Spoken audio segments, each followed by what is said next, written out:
Et bonjour tout le monde. Je vais en faire vite fait la lecture de cet article, une petite partie comme ça. Vous profitez de la nature. Bon, l'article il parle de la philosophie, permet de prendre sur l'événement un point de vue qui n'est ni celui de l'objectivité scientifique, ni celui de la subjectivité de l'individu isolé. Il mène un effort de compréhension.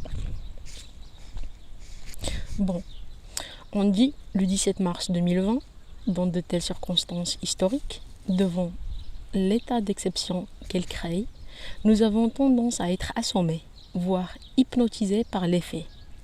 C'est ainsi que, tout autour du globe, les médias se sont mis à égrener le bilan quotidien du nombre de contaminations, de morts ou encore d'êtres humains confinés.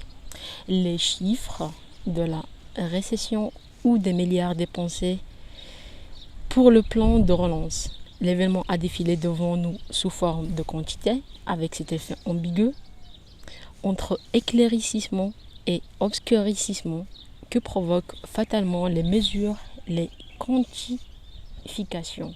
Le docteur Rieu, protagoniste de la peste d'Albert Camus, fait lui-même l'expérience étrange de la dissolution de la réalité dans sa description objective. Des chiffres flottaient dans sa mémoire et il se disait que la trentaine de grandes pestes de l'historique a connu avait fait près de 100 millions de morts. Mais qu'est-ce que 100 millions de morts quand on a fait la guerre? Bon, je vais faire l'arrêt de ma lecture, mais quand même, c'est un bon article. Voilà.